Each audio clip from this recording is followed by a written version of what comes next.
The pre-orders for Horizon Forbidden West reveal some very interesting details about the game, like new armor sets, one inspired by an old friend and mentor, a new activity, a new weapon type. We also got a small glimpse at the map, very interesting stuff. But there are also some things that I'm not really happy about, like the upgrade strategy. So there's a ton to discuss. I'm happy to be back. I might have bought both the Collector's Edition and the Regala Edition. Of course, if you, like me, can't wait for the game, then leave a like on the video to show your support, and let's go. As already announced, I'm doing a giveaway for that Digital Deluxe Edition of Forbidden West, and we now actually know what it looks like. So, link if you want to participate in the pinned comment. Of course, you have to be a subscriber of the channel before you enter, and we'll be reaching out to the winner before release. So, let's immediately go in depth on the downloadable content you get in this special deluxe edition, before we look at the physical items that also reveal some interesting new stuff. I'm not a fan of the fact that they're putting photo mode things behind a paywall. You would think that they want everyone to make as many pictures as possible. In Horizon Zero Dawn, all the extra photo mode additions we got post-launch were free for everyone. I will touch on that Apex Claw Strider strike piece a little later, and you also get an in-game resource pack, likely some Ridgewood and other stuff to craft ammunition, if I had to bet, so nothing too big. You of course also get the soundtrack, a digital version of the Volume 1 comic book series, and if you can, I would buy like the physical version because I read it like a couple of times already. It's really cool and teases some Forbidden West stuff too. The new machines are there. I can totally recommend it. But more interesting are of course the new armor sets that are part of this edition. We see the CARJA Behemoth Elite outfit, a gold, pretty dope armor set, but with them saying outfit, it really makes me think that we're still looking at that same system instead of like different gear pieces, which it's kind of sad, I guess, but I hope that we still have way more customization than in Zero Dawn. And we also got a NORA Thunder Elite outfit. I think they both look pretty advanced as endgame armor sets, but the question of course is, will we have an actual reason to use these armor sets midway or late in the game? Because as you remember, the deluxe edition armor sets from Zero Dawn were of the blue rarity with 2, and one even had only 1 mod. So you would switch them up pretty fast.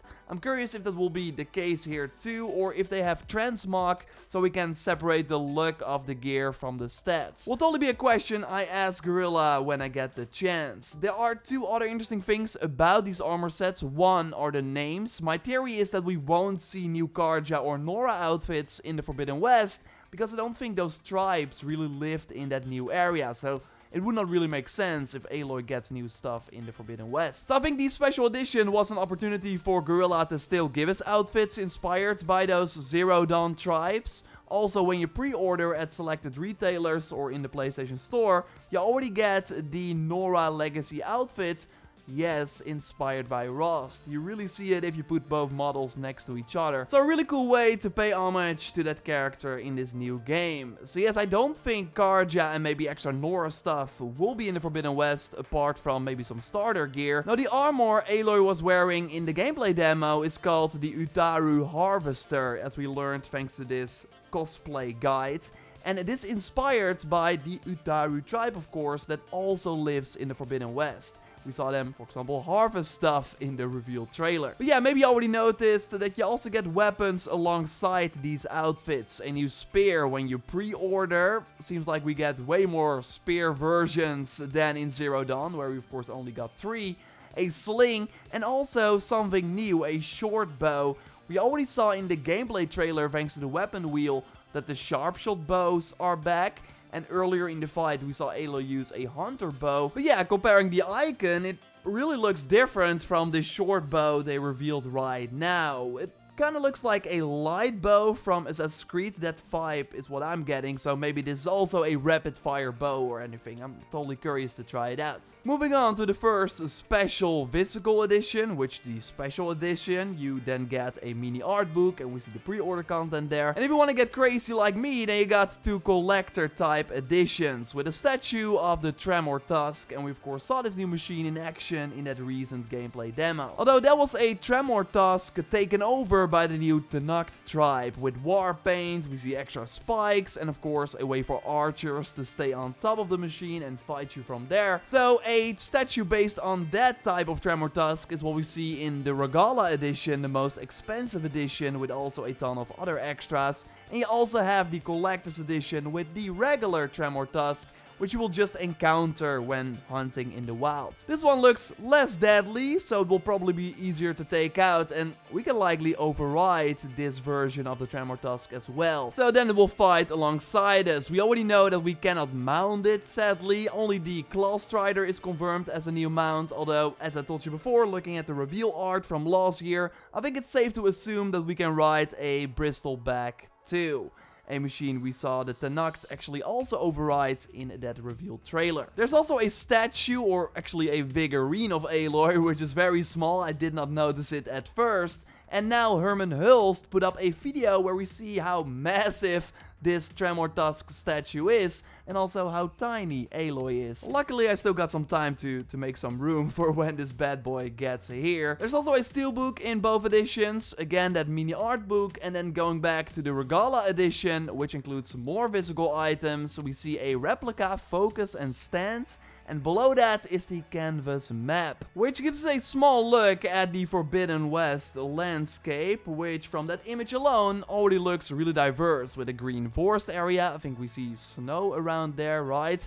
And a more desert-like area close to it too. The map is going to be bigger than what we saw in Horizon Zero Dawn, with likely more going on too, and we can of course now also explore underwater areas, so I think it's safe to assume that we're looking at a way bigger game, and to increase that playtime even more, Guerrilla included a new minigame, which on the surface seems comparable to Gwent or more recently Orlok from Valhalla. And this is where that Apex Claw Strider strike piece comes in, because the support page notes that Strike is a board game played by the inhabitants of the world of Horizon. It is played with carved wooden and metal pieces in the shapes of machines. Aloy will be introduced to Strike in Horizon Forbidden West, and she can challenge many different NPCs to a match. So you get a special piece as a digital item, and with the Regala edition, 2 physical versions, which look kinda cool as well. And I would not be surprised if Strike is like successful, they spin this off into its own board game at some point. Then we also got 2 art cards, by the way, with the Regala edition. I can't wait for mine to arrive, but we gotta touch on the elephant in the room here. Not the statue, but the fact that you get a digital copy in both collector's editions. So not a physical disc. I already said it on Twitter, you can sell the code from the collector's editions to a friend, for example, and then with that money get a disc if you want a disc. But yeah, that's still not really ideal, but they are likely doing this because they did not want to have to make 2 versions of each collector's edition, one for PS4 and one for PS5. Although if they gave a free next-gen upgrade, then they could have just included the disc, which then immediately gives you the PS5 version too. But no, we're right now in a situation where if you bought the standard PS4 version and get a PS5 later and then want to play Horizon with all the bells and whistles on the PS5, you will have to buy the PS5 version of Horizon separately in order to do that. There are no plans for an update offer from Standard to Digital Deluxe Edition at this time. Maybe that still changes, because right now, why won't you just let people who bought your game play it on the best possible platform? Or, and still not really nice, but just give us an option to pay like $10 extra to get the PS5 version. This news totally put a damper on what should have been like a really exciting announcement. Finally, after almost 5 years, we can buy a new Horizon game. But no, Sony choose to like squeeze even more money out of their fans. Hopefully they change it.